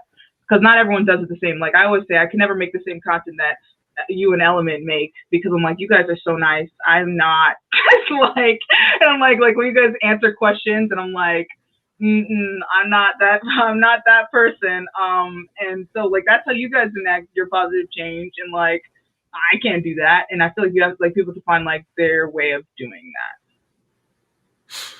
Yeah, so that's actually something I'm always fascinated by, because there's some people that can say the meanest thing and it's funny somehow. You know, like Loki is a complete asshole, but you love him. But like other people can't get away with that. So like it's, I know you have to kind of know what you can and can't do. My favorite topic for this is Kathleen Kennedy, because of how many times she's been fired and all this stuff. And you're like, okay, you realize she's literally the most successful like woman in film history, like by a long shot. She reached out to Jon Favreau, who is Disney. You know, he was a Jungle Book and Jungle Book 2, Lion King. Like that's where he got this. Reached out to him. So if you're mad at Disney too, like Jon Favreau is Disney. Asked him to do a show, moved heaven and earth to give them the highest budget of any show ever. And it was, and had so much faith in them that she greenlit the second season before the first season came out. No, there's a war going on and they all hate her and they're going to take over. And you're like, wait, but the second season was so successful, she greenlighted like a bunch of more shows for them, and then promoted Dave Filoni to be directly under her. Oh, but they hate her, and like I don't even understand what's happening. How do we get here? Cognitive dissonance. Yeah, I find it interesting that Kevin Feige doesn't tend to get the same treatment, and I've mentioned that to people before, and they're like, "Oh well, Marvel does out bad content." I'm like, Age of Ultron's right there. Like,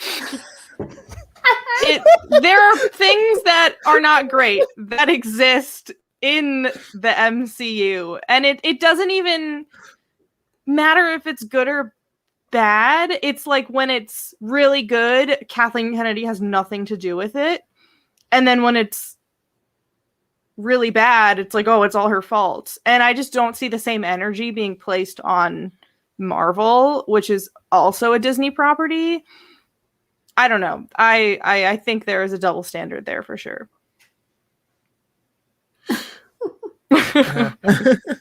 I feel like Beth has something on the tip of her tongue. Well, this kind of stuff always reminds me of the one, it's like probably one of the most like boring Clone Wars arcs to most people about the banking deregulation, but it's where you learn that really, I love it. It's such a great arc, but it's where you learn. I'm in finance myself, but sorry, go ahead. Yes. Okay, we'll have to talk numbers after. But it's where you learn that like the only person that Palpatine really hates and fears is Padme, because she's a woman and she like can influence the voice of many people. And there's like a whole great quote at the end, and it just always reminds me of that, because it's like, you know, it's so easy to just like hate and fear like one influential woman, because like, yeah, we are kind of powerful, and like that's a good thing, and that's okay. That's just what kind of the Kathleen Kennedy hate always reminds me of. Also, I just want to cosplay her like at Celebration and just see what happens, and just please cosplay her and get a shirt that says "The Force is female." Yes. I'm ready. Of course, you have to get that from Nike, because it had nothing to do with Star Wars. But that's a whole separate topic. But no, that whole I think about that arc in Clone Wars where, you know, Mina Bonteri gets killed, and you know that is a banking deregulation one. I don't know if it's the same one you're thinking of, or if you're thinking of the later one, but I love all of them. And she gives that speech, and the Senate votes in her favor because of how powerful her speech was. And he's like, "Oh damn, I'm gonna have to." Huh. That's one to watch. And what's funny is in that time period, the two people that Palpatine feared the most, Padme, Mother Talzin. I'm just saying. I don't. That's all I do is share canon facts. I'll let you guys interpret them however you will. That's my stance. Also, as Austin says, Star Wars would never be political. Never ever. No, No. that. Not Star Wars. So I'm curious what you guys want to see going forward. So I said, you can greenlight any future project, whether it's a book, show, movie, game, comic, music, album, or skywriting. Like, get as creative as you want. If you want all of the Trandoshans to form a punk band and make an album, cool. Actually, I want that now. In Light of the Jedi, like, there's a scene where all the Nihil are listening to some type of like trash punk or whatever, and in the audiobook you hear the music from it, and I'm like, no, this is a mood. But yeah, I'm curious if you guys could have anything greenlit, what would you choose? And I'm going to go to Brooke first for it. Well, I actually had a weird thought today. A weird theory. So I just made a video because I've been rewatching Clone Wars, and I just made a video talking about Ahsoka, but I brought up the arc where Sidious is having Cad Bane like kidnap Force-sensitive children. And then we were talking about the Rise of Skywalker today, and I was thinking about how Finn is Force-sensitive, and that scene where he's talking to Janna and they like, we just had a feeling, we put all of our weapons down. And I was like, what if that wasn't a coincidence and that they were actually kidnapping Force-sensitive kids to make them into First Order troopers to like suppress their Force abilities, because Palpatine's behind it all. So I don't know. I think regardless of that theory, I think it would be cool to see more. I want more stuff from the sequels. So maybe seeing more perspectives of some of those stormtroopers. I'd love to see like a Lost Stars-esque version of the sequel trilogy. Mm-hmm. And I'm very excited about all the High Republic stuff coming out. I just re-listened to the Light of the Jedi audiobook, and I'm working my way to reread Into the Dark. So I'm very excited for the next installment of those. Very excited for the Book of Boba Fett now that we have like crumbs of information about it. I'm getting more and more excited for my man Boba. I'm launching a campaign. If Disney wanted to send me any Boba Fett stuff, I would not turn it down. I'm just saying. Well, I know how you feel about helmets in general, be it Boba Fett or Zemo. And sorry, she's barking at things outside, and she always like doesn't bark when I'm holding her. I love when she's here. Also, I will say I can't wait for you to read Rising Storm. Oh man, I can't. It's just so good. How about you, Shaylee? You have the green light button. What do you make happen? I'm pretty sure everybody has said this at least once in their life, but a Ray Finn show for the sequel trilogy. But other than that, because I think everybody agrees on that, I think there's a distinct lack of video games with female protags. I want a video game with a female protagonist. I don't know what kind of game it would be, because I don't really love Fallen Order, and if it's an open world game like Ubisoft I think is making right now, then you would pick the gender. But I want one with a really good story, if that makes sense, with a female protagonist, because like there's like all the video game protags are men. So that would be my thing. I'll leave that to the creatives, because I'm not good like writing or anything. But that would be what I would want. Fin ratio in a female protag video game. Okay, nice. And I assume by that you also mean like the protagonist is written as a female. It's not just like yes. you flip a switch and it's the same story regardless. Right. There's a huge difference between like stories that are written to be either or stories that are written particularly for a woman to fill that role. But I will say, can we agree that femship is superior to yes, manship? That's the canon ship. I don't care what anybody says. I don't know if So you much guys have better. noticed in my earlier videos, but I have femship up on my wall, and like, yeah, absolutely. Element 7 says Lost Jedi game featuring Barriss Offee, Oh, I would play the heck out of that. who I don't know why she like people like hate her, and you're like, yes, she betrayed the Jedi. Why do you like Anakin? Yeah. Because he's hot, I guess. He I don't killed know. all of them. Like I feel like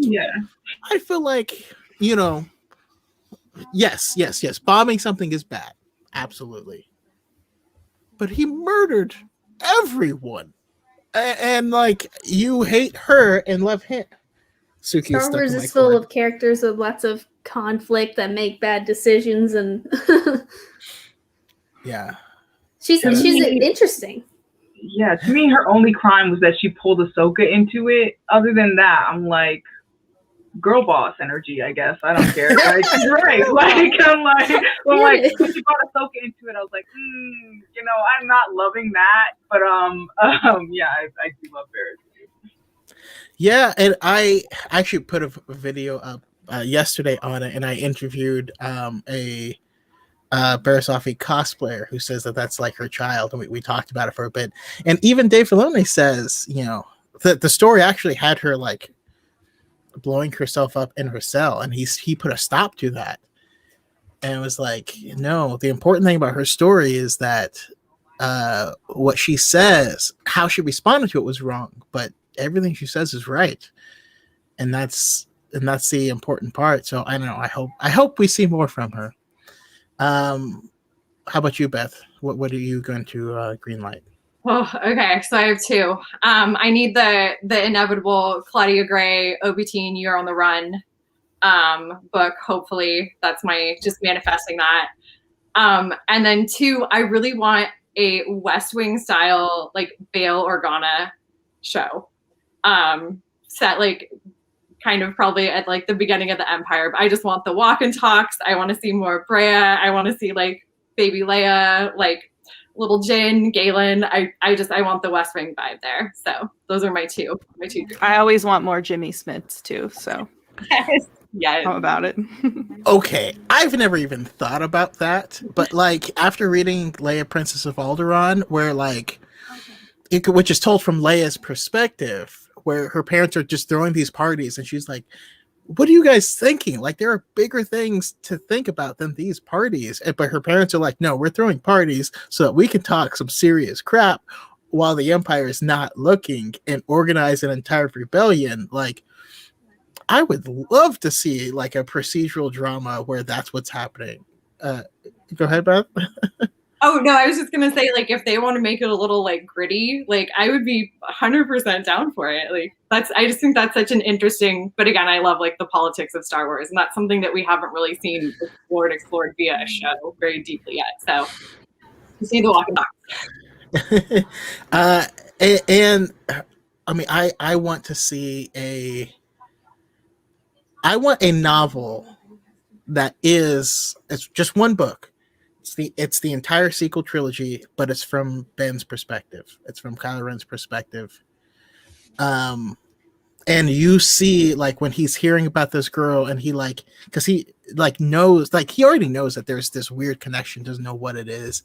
And I want his inner dialogue, which would also be interesting because he knows that Snoke and Palpatine can get at those thoughts, and so he has to have like a second layer of inner dialogue.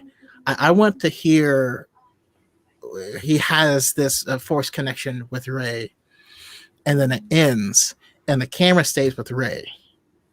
How did he respond to that, and what did he do? I mean, I'm sure he, you know, did he just like roam around shirtless like that? Like I don't know, did he like I feel like that's a whole story that could also be told. And also anyone in the chat, feel free to put up whatever your pitches will be. But yeah, I know a lot of people are really doing that Bill Organa West Wing. Yeah. How about you, B? What are you going to greenlight?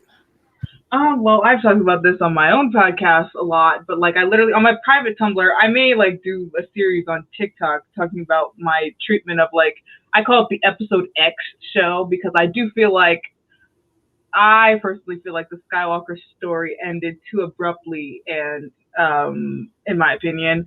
So basically, my idea for the show would be like Ben is in the world between worlds, you know, shirtless apparently, because that's the only thing that got left behind for some reason. I don't know.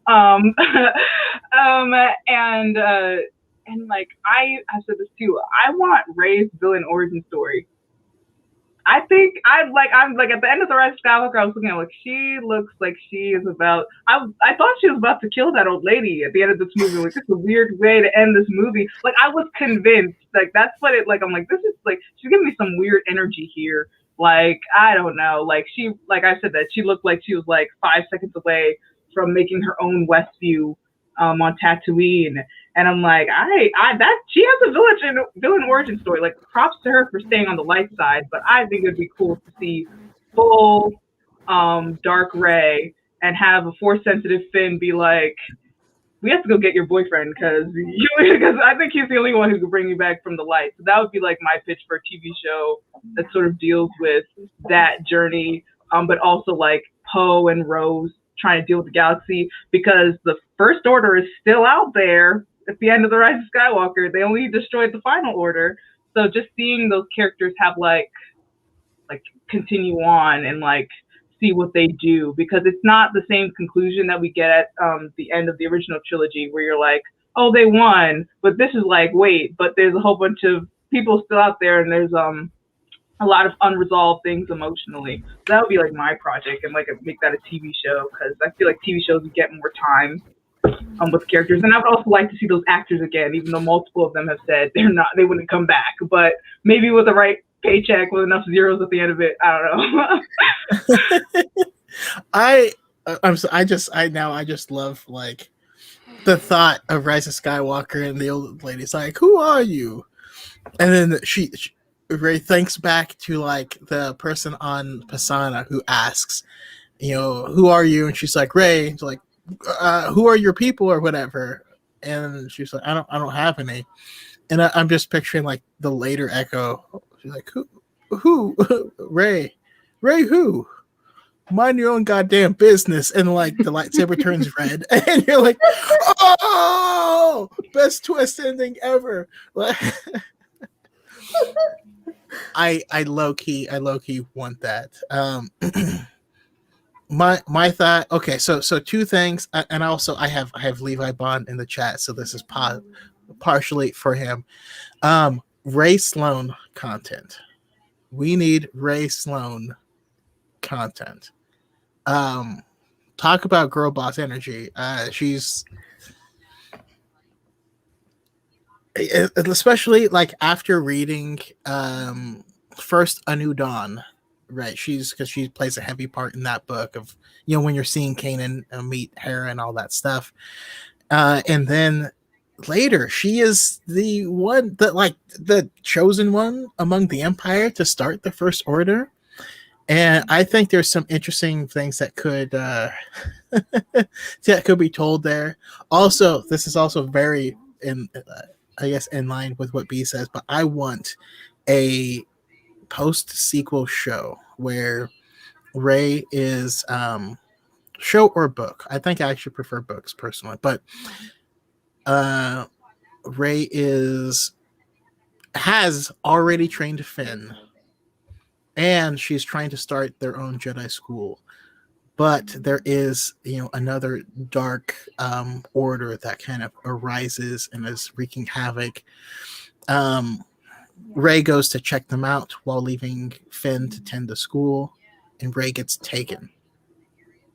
Now, of course, I don't want it to be like, she's a damsel in distress or whatever like that, but I want, as she has been investigating this like dark side thing that's rising, that has been taking notes on it and all this stuff, and I want that left with, where Finn finds it, and he's trying to use this stuff to backtrack to see like where does she come in contact with these people, how can I find them, and in Rise of Skywalker, all Finn does is emotionally yell Rey over and over again, and I think we can capitalize on that, because while he has former military training, so he's going to view things differently than she is, he's going to approach things differently than she would, but he's more emotional than she is. So I want to have a story where he's trying to find her and save her, and I would love to have it where he's weak in the Force. She's powerful in the Force. He's weak in the Force, but has a lot of like military training and tactics and all this stuff that kind of bridge that gap. And in order to get to her, he has to dip into the dark side to get that extra juice. And so as he's trying to get to her, he has to balance, do I do this to save her? If I go into the darkness to save her, would she want to be saved by me? Will I lose myself into that darkness? And I think like playing with that aspect might be really interesting. I know that's my that's one of my projects. I'm on board. 100%. That sounds amazing. Yeah. And I like how Finn is the more emotional one, especially as like he's a black man. He's allowed to have his emotionality. That's one part I liked about Finn. I know a lot of people criticize him for that, but I do like how he's a little bit more emotional and emotive than Rey is. Yeah. So no, I've literally never heard anyone talk about it, but black men are not allowed to be emotional ever for anyone at any point. And we're also not allowed to go to therapy. That's a whole other thing. Most of us probably should. Yeah, like this is a tangent, but just makes me think of the Falcon and Winter Soldier, where Bucky's having like this emotional journey, which is why people sort of latch onto his character more than Sam, where Sam doesn't really get to deal with his emotions at all, really. He's just dealing with the adversity of being a black Captain America, but not like the emotions that come with that, and he doesn't really get to emote all that often. He gets that little moment when they have that joint therapy where he's a little bit upset, but other than that, like, he doesn't really get to be upset throughout the whole, even though it's his show. Like, anyway, that's a tangent, but like, this is something that bothered me about the show, as great as it was. Yeah, no, it's part of my life, because it's like, carry this stuff, don't drop it ever. Also, don't talk about carrying it. Don't acknowledge it ever, and just do that until you die. So for anyone watching, it's not poor diet, it's lack of therapy that kills black men early. Anyways, I'm curious, because we've been talking, this has been an amazing conversation. Thank you guys so much for doing this, because I don't know, I just shutting up and listening, which is funny because feel like I've been talking a lot, but thank you for sharing this stuff, because I've personally learned a lot. I'm curious if you have any closing thoughts on any and all of the stuff that we've talked about, and anything else that you might want to add, anything you think that people should know, I should know. Yeah, if there's any leftovers, please feel free to let me know. And then for this one, I am going to so all of your closing thoughts, and then again, where can we find you and all of your wonderful, wonderful content? And I guess I'll start with I can't remember who I started with last time, so I'll start with Beth. Oh my gosh. So much pressure. This is closing your closing statements. Closing statement. I'm not good at it. I watch Suits. I know how it works. You've seen the shows. You've seen how it goes. I love Franklin and Bash. Yeah. I guess my closing thoughts are thank you so much for creating these dialogues in the fandom and being such a positive influence, because I think that it's like a ripple effect when you see people, and especially when you see big creators who are, having these conversations. It just, again, it creates more and more conversations, which just creates better things all the way around. So thank you.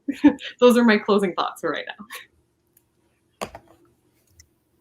I love it. Also, where can we find you and your wonderful content? So I'm just on the Clock app, and I'm just Mara.j.skywalker. Just living the dream as Luke Skywalker's fictional space life. So. If you want breakdowns on Star Wars law, and if you ever have wondered what truly constitutes a sandwich, Beth is the person. I mean, I still maintain a hot dog is a sandwich. You guys are wrong. Anyways, B, closing thoughts and where we can find you and your content. Closing thoughts, man. Wow, I don't know. I've completely lost my train of thought. I mean, it's the most obvious thing, but like, women are people. I think people forget that like a lot. Like, we are people. We have feelings. Like, you can't just like. I feel like, especially online, like, you can't just say that's another human being like that you're saying to. Like I don't know. Like, and also, like, we're not just like walking around like a sack of flesh. We do have thoughts in our head, that have merit and value and are based off of experience. We're not pulling this stuff out of our butt. Like, people who don't believe, like, when I talk about like how bad the harassment and treatment of women are in the fandom, like, to people who aren't in the fandom, I talk to them, they're like, there's no way that's true. That sounds ridiculous. And I'm like, it is true. It has happened. That's my experience. And I feel like that you like trust the experience, because like, most women aren't going to make up this stuff. Like, and also most women can't make up this stuff. Some of the things that have been said to me, I'm like, I can't make this up. I can't make this up. Like, I'm not that creative. I'm creative, not that creative. Yeah, so that's my closing thoughts. Wait. Real quick though, I thought that women only joined geeky space in order to get attention from geeky men, because that is the creme de la creme of society. Yeah, I mean, isn't that right? Like, and I never want to be mean about it, but it's just like looking in the fourth wall, like even I'm like, I will never pretend to like anything for a man. I'm sorry, like, it's not happening. Like that. Imagine the amount of effort. Like, if you look at my room and my life, I'm like, I did not make 80% of my personality Star Wars for a guy. Like, it's not happening. Like, that's like, especially in the privacy of my own room, there's Star Wars crap everywhere. Like, I'm like, no guy is here. This is my childhood bedroom that I'm living in at the age of 22. This is not for a man. Like, where do you get that? The narcissism involved in that kind of logic, it just blows my mind. I don't get it. Like, it's very like textbook narcissism. Like, I don't get that logic at all. And then they have the audacity to be like, oh, why can't I just find, a girl that loves Star Wars and is as nerdy as me? Because you scared them all off. Yeah. Like, I talk about like how I'm like, I only go to my shop and they're always talking about Star Wars, like, and they like, all the guys in my shop love Star Wars and Marvel. And I have like a anime keychain on my wallet, and I forgot to take it off one day going to work. So I always take it off because I don't want to have these kind of conversations. I'm like, I don't know anything about Star Wars. What's that? Is that the thing with the photon guns? Beam me up, Scotty. I have no idea. And like, I'm like, I try to actively hide these things. I don't want you to know that I like this stuff, because it instantly becomes 27 questions to prove like that I've watched the Star Wars. Like, no, I don't want it. That's why you haven't met any women. We're hiding from you. We're like, oh, you like Star Wars? Suddenly, who's Luke Skywalker? I don't know. So we exist. I promise you. We just don't want to exist around you. But anyway, where you could find me, I guess. Sorry for my little mini rant. But where you can find me, I am BinaBees _ or just BinaBees on everywhere. TikTok, Twitter, Instagram. Now on AO3 if you like fanfic. I'm now publicly posting my fanfic. And hopefully next week I will have my first YouTube video up. So that's also BinaBees on YouTube. And I'm on 2 different podcasts. I'm on SistasSabers, and that's Sistas SISTAS with Sabers. And I'm on the Khetanna cast, and they're both Star Wars podcasts. And I'm also on a D&D stream, if you like Dungeons and Dragons, called the Lomare Game, that streams on Twitch on Mondays. And all that information is on my TikTok page and my Twitter. Okay. You also sent me all of that in a private chat, right? So I can put it. Yeah, all I'm gonna send you my card with all that stuff in it. I'm gonna send you. I have like a lot of stuff. Okay. All right. So I will steal your link tree or whatever. And Yeah, I'll put please that in here. But I now am super curious about all these. Also, if the sisters with Sabers ever need a brother. We always have people on. If you ever want, I'll get you in contact with our pod mother, Maria. So if you ever want to come on. Also, I just gotta shout out that Brian. Thank you so much. Brian is the best. He's always supporting the community, and is just a good guy. Levi asks, is a Pop-Tart a ravioli? Yes. The only way I can say is yes. I'm gonna say no. just on principle. It feels wrong. Because you can have a cold Pop-Tart, but you can't have cold ravioli. I mean, you can, but I would advise against it. So I'm gonna say no. Yeah, I feel like a can of cold Chef Boyardee ravioli is how COVID got started or something. I don't know.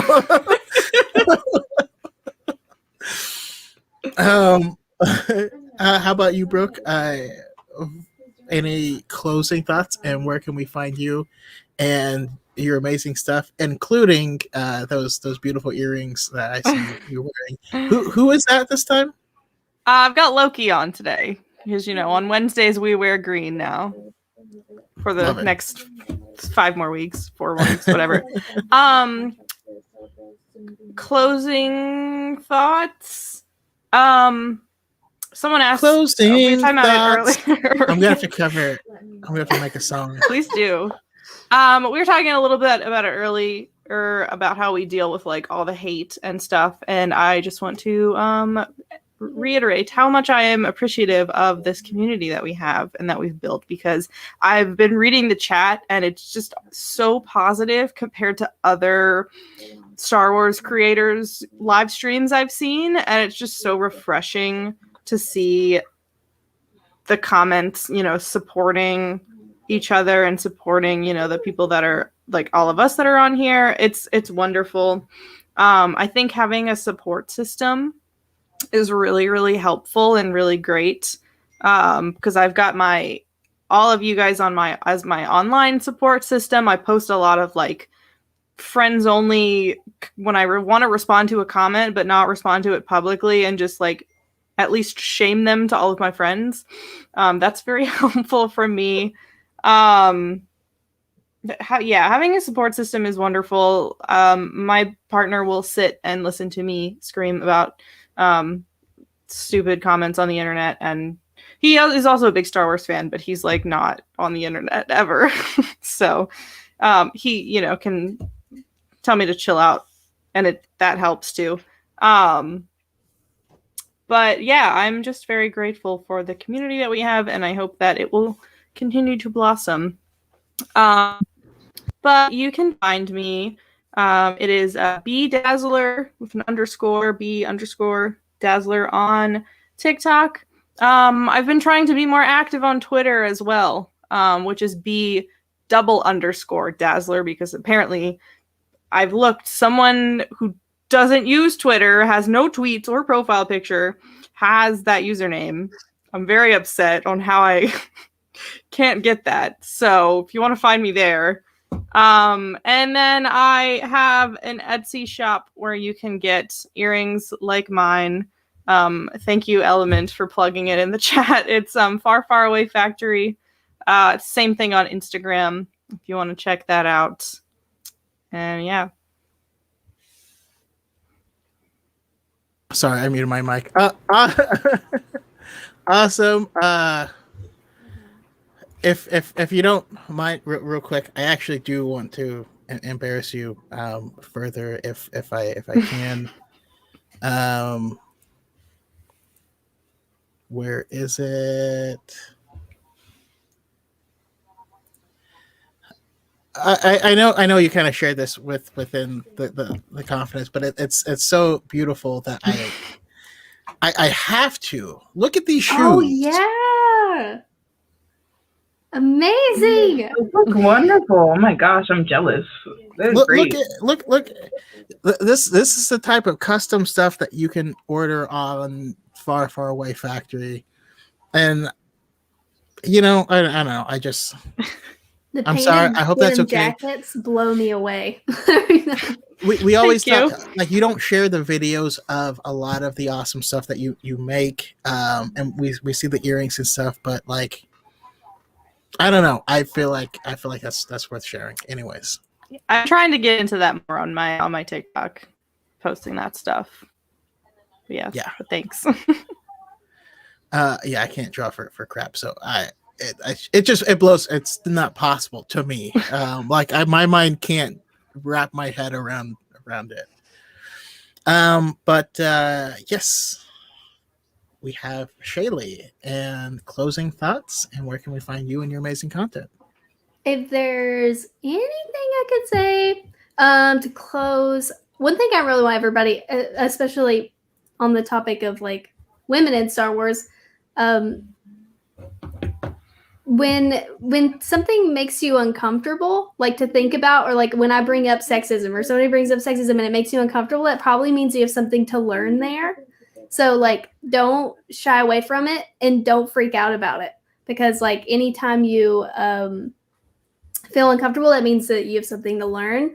So like I've noticed just in my comments, the reason I just want to bring that up is because anytime I bring up about like Rey and like how you probably misunderstood her story or something like that, people get really uncomfortable and that like get defensive and like freak out. But remember that if it feels unknown, uncomfortable, and you want to freak out, that probably means there's some growth to be had there. If you're never uncomfortable, you're never growing, and that applies to like being a white ally or an ally to the LGBTQ plus community and that sort of stuff.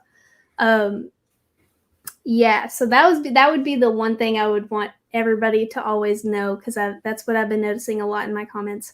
And thank you everybody for being positive. Like Brooke said, it's very, very helpful to have if we didn't have such a good community on TikTok, I don't think I'd still be making TikToks. I don't think I would have made it this far. So thank you everybody. And where you can find me, TikTok, Shaylo_Ren, same thing on Twitch. We have a lot of fun on Twitch, same thing on Twitter. And then on Instagram, it's Shaylo.Ren. And that's all my socials. Yes. So if you want to live through the story of Mass Effect again, or watch Shaylee hunt for cows in Minecraft, or play Fallout, it's all on her Twitch, and her Twitch community is a wonderful place. I feel blessed to be a part of it, because I'm like, oh, this is like what I want for Star Wars, because everyone's awesome. So I got really lucky.